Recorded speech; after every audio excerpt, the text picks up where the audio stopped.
avec des salariés qui luttent de manière tout à fait légitime. Ils sont dans une entreprise qui dégage énormément de bénéfices et qu'un groupe international a décidé de vendre et qu'un potentiel repreneur voudrait saccager et casser. Qu'est-ce que vous, enfin la région, est prête à faire pour Quézac? La région, elle a comme compétence le développement économique.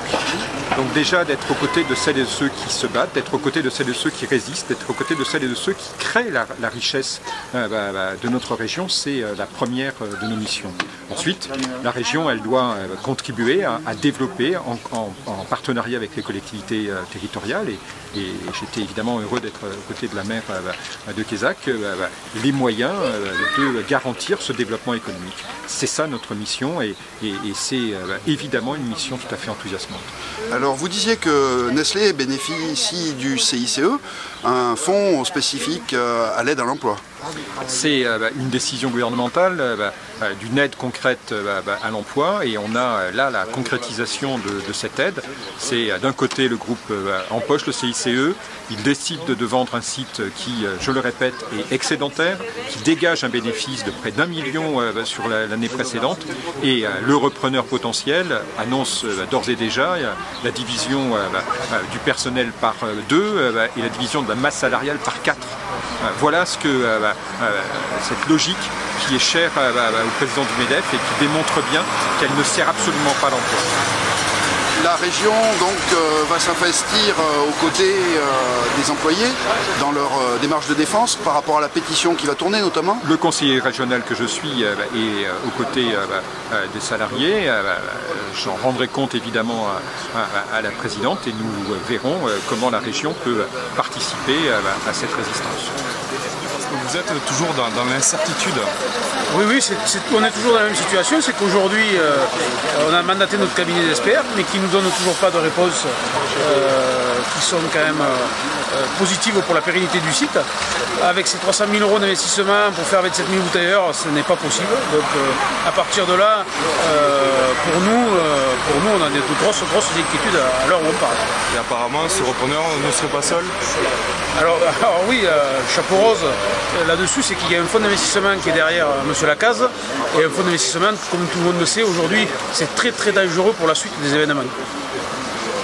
Et toujours aucune connaissance du plan d'attaque de M. Lacaze, ni en économie, ni en termes de personnel, ni en termes de stratégie.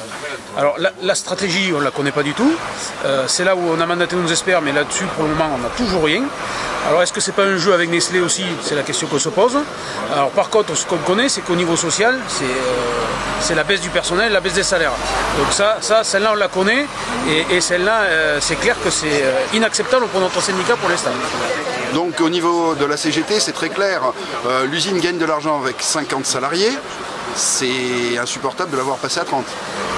C'est clair aujourd'hui, l'usine dégage de la rentabilité, l'usine dégage du bénéfice, donc déjà pour nous faire avaler de passer à 30, il va falloir avoir des raisons bien précises. Au niveau des salariés, il y a aussi des tas de CDD qui ne seront effectivement pas renouvelés. Alors vient en plus des 53 CDI, vient un volet d'intérimaires qui représente une dizaine de salariés, qui d'après le plan, d'après l'organigramme de M. Lacaze, ne sont pas sur le plan de l'organigramme. Donc ne seront plus là s'il y avait une reprise par M. Lacaze. Et le poids de Quézac, ça n'est pas tout dans la vallée et puis dans le département. Ah ben c'est clair que Quézac, si demain Quézac venait à avoir une fermeture ou une diminution sur la base de l'économie, il y aurait dans le Vallon et sur la Lozère encore des pertes au niveau de l'économie, ça c'est sûr. Nous sommes avec Flore Théron, le maire de Quézac. Madame le maire, bonjour. Bonjour.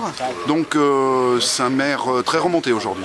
Oui, absolument, parce que vous savez, il y a un an, nous étions sous le coup de cette décision de Nestlé de vouloir vendre l'usine de Quézac, mais nous étions vigilants, nous étions mobilisés vigilants. Là, un an plus tard, avec les nouveaux éléments, avec ce repreneur qui nous a été présenté, nous sommes inquiets, car nous ne voyons pas bien l'avenir et nous craignons beaucoup que l'avenir de l'usine, l'avenir de notre vallon de Quézac-Ispagnac soit remis en cause par des décisions qui feraient que l'usine, au lieu de se développer, ne se développerait pas. Et nous sommes inquiets. Alors l'usine, c'est un petit vent de fraîcheur sur le vallon avec une reprise des naissances dans un département qui en a beaucoup besoin. Et là, pour vous, c'est catastrophique aussi. Ce serait catastrophique parce qu'effectivement, la Lozère, malheureusement, perd encore des habitants d'année en année. Et nous sommes, nous, dans un secteur très très privilégié, avec des naissances qui sont supérieures aux décès, ce qui est quand même extraordinaire. Et entre autres, une des causes de cette bonne situation, c'est très certainement la présence d'une entreprise comme l'usine de Quézac, qui permet, avec les employés qu'elle emploie, avec les familles, eh bien d'avoir des écoles qui sont avec beaucoup d'élèves, d'avoir des commerces qui peuvent se développer. Et si l'usine venait à être moins importante, ou même peut-être, soyons très très pessimistes, disparaître, ce serait certainement une catastrophe. Vous avez annoncé une initiative intéressante, vous allez faire une caravane. Les employés de l'usine lancent une pétition. C'est une très très bonne initiative. Je pense que tous les élus, tous mes collègues seront certainement sensibles à apporter leur soutien. Et je pense que sillonner notre beau département avec une caravane pour soutenir l'usine, pour soutenir ce fleuron de la Lozère, ce serait une très très bonne initiative.